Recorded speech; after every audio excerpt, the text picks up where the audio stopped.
Cenk does not have a lot of faith in the Democrats, particularly Barack Obama, standing by statements that they've made where they are going to insist that in whatever deal we make, whatever grand bargain happens in the near future, that the tax cuts for the richest Americans get repealed. Now, Barack Obama has continued to say that he's going to do that, but Cenk is still depressed. So we have another statement by a prominent Democrat that should hopefully make him feel better if he's watching off on his Thanksgiving retreat.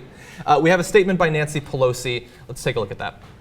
Could you accept a deal that does not include tax rate increases for the wealthy? We've seen talk about a possible compromise that would leave rates the same but cap deductions for high-income earners.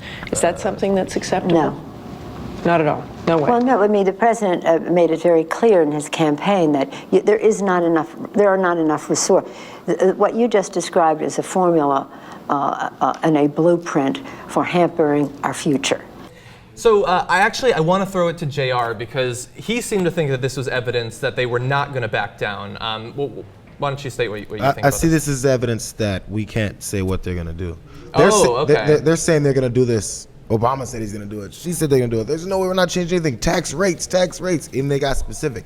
Even with the minutia of saying, well, maybe if we go the broad and the base. I mean, how many times did we see Mitt Romney and Paul Ryan said, we're going to broaden the base? And now I forgot it now. But no, they're going to lower the rates and broaden, and then everybody's going to have to pay their fair share. And it's all bullshit. We know that.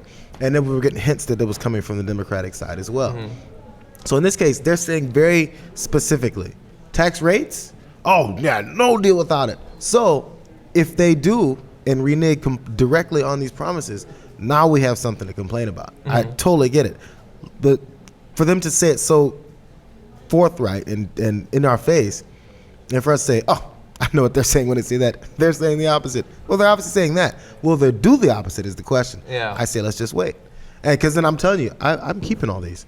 If and when they do the opposite, it's right back in their face. Just like every time Mitt Romney said something, and then he said, oh, I never would have done that in my life. And then we say, Mitt, we've got like 35 tapes of you saying it. Yeah.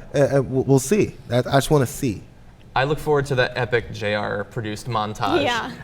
Well, actually, I don't because I want them to let those tax cuts for the richest Americans expire. But look, somebody's going to have to cave here. I mean, the then Republicans shouldn't it be the Republicans, though? The Democrats are coming off of a victory. The Democrats, and first of all, the Democrats are coming off of a victory. And Obama, and he made this point in his news conference the other day, he made it very clear throughout his entire campaign that he was campaigning on raising taxes for the wealthy. He won. Therefore, the Republicans far from have the mandate on taxes here, and he should be able to do whatever he wants. However, before the election, in an interview with the Des Moines Register that was originally off the record, he alluded to this grand bargain. And then, I don't really know exactly why the White House originally wanted it off the record. Supposedly it was White House policy for that type of interview to be off the record. But eventually the Des Moines Register made a big stink about it. It went on the record. Then we find out about he talked about this grand bargain. So it does make you think that the Democrats are going to cave. But I agree with you. It should not be the Democrats that are going to cave.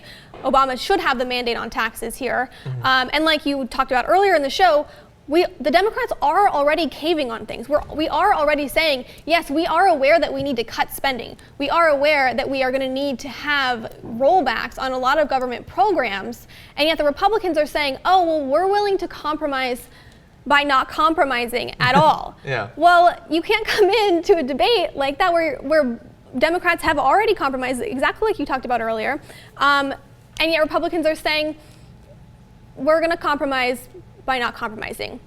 And you can call this a conspiracy theory if you want, but I think that what Republicans are honestly doing is they're setting Obama and the Democrats up for a failure because they know that the American people has realized that for so long Republicans have blocked the president from doing basically anything in the House or the Senate.